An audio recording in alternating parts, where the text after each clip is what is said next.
पवन सिंह के कि कहा तू साली खातिर चोली किन के होली में ले जाता है जौन चोली छोट हो गई बा आ ओ गाना के माने बहुत ही कचरा तरीका से फिल्मावल गइल बा माने दर्शावल गइल बा जी ओकर तो तनी ओकरा वीडियो खातिर रुआ राम खेले होली लछु मन खेले होली लंका गढ़ में रावण खेले होली। साली जे है उनका नाम डिम्पल सिंह है। अच्छा कुछ दिन पहले एगो स्टेज के दौरान पवन सिंह कहता ना कि नजायज मेरी नाजायज साली है हाँ तो नजायज साली कहले रहन। नाजायज साली भोजपुरी में बढ़ते अश्लीलता को देखते हुए बहुत सारे लोग इस पर मुहिम भी चलाए। मतलब नए सिंगरों ने तो अश्लील गाना बंद कर दिया लेकिन पुराने सिंगर जिनको लोग power star super star trending star कौन कौन स्टार बोलते हैं वो लोग गाना शुरू कर दिए। और आज हमारे साथ है देख सकते हैं नूतन फिल्म्स के श्याम सिंह बहुत ही अच्छे सिंगर हैं और ये पंकज सिंह के भाई हैं। तो श्याम जी सबसे पहले स्वागत है आपका। नमस्कार प्रणाम। सूचना केंद्र देखे वाला हर भैया हर चाचा लोग के हमारे निहोरा बा विनती बा कि आप सब चैनल के सब्सक्राइब करी और फेसबुक पर फॉलो करी। अच्छा अश्लीलता के लेके राउर का विचार बा? देखिए भोजपुरी में तो अश्लील अब हुई गेल बहुत ज्यादा बढ़ गई बा। चाहे पहले ना रहे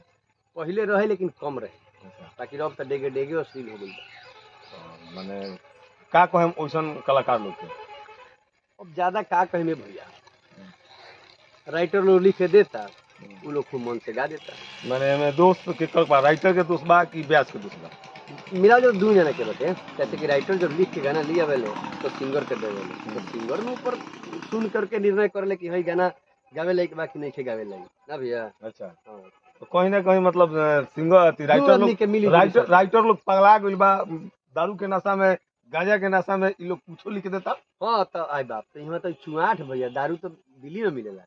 ओरिजिनल जो इंग्लिश होला तो दिल्ली में मिलेला। यहाँ तो खाली चुआठ अभी देखिए मसरक में केवल मरल सकते अच्छा तो उ सब भुलाई लो मत राइटर साहब गाना लिखी लो चुआठ मत ना तो पता चल जाए लिखते इधर चल गए ऊपर। अच्छा एगो बात बताई भोजपुरी के दूगो कलाकार दिग्गज मानल जाला जी खेसारी लाल यादव पवन सिंह रुआ केकरा के अपन आदर्श मानी ले? हम तो भैया पवन सिंह के मानी ले। अच्छा पवन सिंह के पावर स्टार कहल जाला जी पवन सिंह से बहुत लोग सीखेला रुगो सीखिले। जी हम सीखले बानी भी तो हाले फिलहाल होली में एगो गाना आइल है पवन सिंह के हम्म। कि कहा तू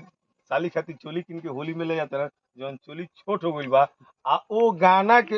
माने बहुत ही कचरा तरीका से फिल्मावल गइल बा माने दर्शावल गइल बा जी ओकर तो तनी ओकरा वीडियो खातिर रुआ का कहे पवन सिंह के? भैया ओकर त वीडियो शूट करे जन भइल बा त अश्लील भइले बा और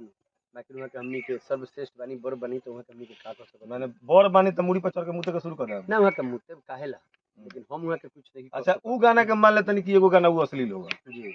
दूसर का ओकर संगे संगे गाना फिर शिवानी सिंह के संगे आवता भाभी के चाट लो भाभी के चाट का चाट लो प्रसादी उसादी ले लो ही हाथ में मुहे चाटे माने होली में प्रसादी कौची के? ए छोहरा ओहरा काजू किशमिश भैया नहीं के बुझत बात अच्छा तो माने वीडियो में जो अंदर दर्शावल गइल बा उ प्रसादी चटवावल जाता है। हां प्रसादी चाट हो जाई ना तो ओहो जानता नहीं होली में खसी के मीट भोजी बनावेले बड़ी टेस्टी हनु तो वे दिए तरह से चाटे के पहले वही पहुंच दिए दोसर का कहिए बेटा। अच्छा उ साली जे है उनका नाम डिम्पल सिंह है। अच्छा कुछ दिन पहले एगो स्टेज के दौरान पवन सिंह कहता ना कि नजायज मेरी नाजायज साली है हां तो नजायज साली कहले रहन नाजायज साली है तो असली थोड़ी है नजायज है ना। नाजायज के मतलब का होला? नाजायज तो फोने भैया नु बताइए हमनी के तो जानते नहीं सकी हां जौन की लड़का तो पैदा भइल ओकर बाबू के नाम ना मिलल उहे नाजायज होला। अरे तो पवन भैया के देख के रुआ सीखी है जी तो उ भाभी के चाटत है रुआ के कर चाटे भाई हमनी अपना मेहरारू के चाटे माने बाकी चाटे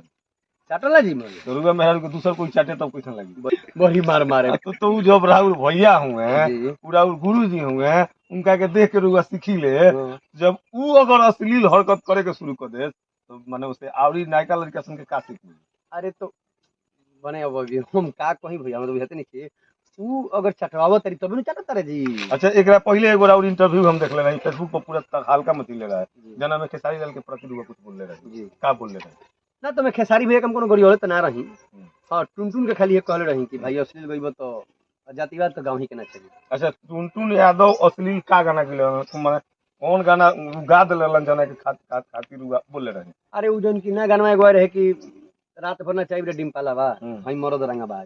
तो मैं नामो धइले रह। अरे तो नाजायज साली के नु कहले होला है अच्छा एगो होला नु कि आप भी सिंगर है हम भी सिंगर है तो सिंगर सिंगर भाई भाई भाई तो जब आपकी साली है जी। तो हमारी भी साली हुई जी। तो साली का ही ना नाम लिया तो था। लेकिन ऊ चीज भुला डांस करती है ना जी डिम्पल सिंह जी जी तो रात भर नचाई में डिम्पल बात तुम चीज के मैटर बड़ा तगड़ा उठा रहे जानते नहीं कैसे अखिलेश यादव जी की वाइफ के बिना हम डिम्पल यादव तो अखिलेश यादव के मेंशन नानू कइल गए अखिलेश यादव के पत्नी नाचेली नानू ना लेकिन वो चीज के लोग ज्यादा भी टारगेट बना दे रहे हैं अखिलेश यादव लाइव नानू आइल ना। डिम्पल सिंह अखिलेश यादव के डिम्पल यादव जिन बारी पत्नी उ लाइव नानू आइल ना उनका तो रुआ कीड़ा काटत रहे रुआ गाड़ी देला का जरूरी रहे हम कहाँ करी रहे एकरा के जातिवाद रोए रंग देते नी न जी हम नहीं कइले अभी पवन सिंह के का कहे इतना घटिया अश्लील गाना पवन सिंह गइले बारे कि भाभी के चाट ल आ चोली ले अइला जीजाजी पहुना छोट चोली एकरा का कम छोट तो चोली हो गल उ अलग बात बा अलग हो लेकिन वीडियो में जौना के वल्गर तरीका से देखावल गइल बा ई होके के चाहिए कि ना होके अच्छा अगर पवन भैया राम जी के पाठ गए हैं तो सुने ई पहले बताइए हमरा तो पवन भैया अपना प्रवचन भी दिन से है बेचारा नीमन नीमन गाना गावत रहे तो मैं क्यों पूछते रहलक भैया सुनी चलो मीडिया में बनी बहुत अच्छा बात बा पवन भैया हमारे खातिर तोहरा के दुनिया में भेजोले बारे भगवान बड़ी फुर्सत गाना बाजल है खूब बाजो ओकरा बाद में बहुत सारा गाना कौन गाना बताई ना कौन गाना पवन सिंह के गाना रिकॉर्ड भयल कौन गाना बाजल जौन गाना पवन सिंह के नाम से रिलीज भइल होके आ जौन गाना ना बाजल होके एक आधगो गाना खूब बाजल बाटे लेकिन ए घड़ी जौन लोग खोजत ताटे ढोरी चटना जितना बाजल है मार्केट में उनका लागल ह नु कि साला अब दुनिया धोनी जो चटना के राइटर के आईसीयू में भेजल गल वेंटिलेटर पर गल ब्यास कुछ दिन भागल फिरल पवन सिंह काहे निकल भागल कुछ दिन भगल अब तो फिर ठीक है नु बारे ठीक बारे तबे तो कहते तो फिर आखिर उहे छोटका ब्यासन के गाना ना बाजेला जी। ऐसे ओकनी अश्लील गावेला लेकिन पवन सिंह के गाना बाजेला ओकरा बावजूद भी अगर पवन सिंह जैसन सिंगर जेकरा के अपने आप में पावर स्टार कहल जाला नु जी कहल जाला उनका ऐसा सिंगर अगर ये प्रकार के अश्लील गीत हो तो का कहल जाला? अब हम का कहम भैया हमका तो कुछ कहिए नहीं सकत अच्छा भोजपुरी में एगो और लड़की भी तने आता जी सोशल मीडिया पर तहलका तूफान मचा के रखते वो लड़की के का कहे उ तो बिगड़ल हिया तो ओकरा बारे में बोलले बेकार बा बिगड़ल के बारे में का बोले के बा माने कैसे बिगड़ल है उ जितना शब्द बोले ले आ शब्द के बोलल रहो लेखा म्यूजिक पहुंच जाला न्यूज वाला लोग और उसका पूछे ला तो बोले ली सब तो माने कुछो माने बोल दिए ही उ तो लाइव में अपना और बार बोलत रहे ले और लाइव में और बार बोली तो बहुत देर हो गल दर्शक लोग ढेर देर से बनल बा हम चाहन कि एगो होली के सीजन चलता है एगो खाटी देहाती होली हो जाए कैसन माने होली हो जैसन होली होखेला देहात के उ कचरा होली ना चोलिया पहुना वाला छोट हो गल बड़ हो गल ई सब ना ठीक है बा अरे राम खेले होली लोछु मन खेले होली राम खेले होली लोछु मन खेले होली लंका गोरह में रावण खेले होली लंका गोरह में देखे में तो भला कोई लोग सुनता है एकदम लोग सुनी काहे ना सुनी बहुत लोग बा जौन सुनेला जी। ई राउर गाना बा जौन घरहू बजा के सुन सकता काहे आदमी ना? लेकिन पवन सिंह के चोली छोट लेला आ भाभी के चाट लई घर में नहीं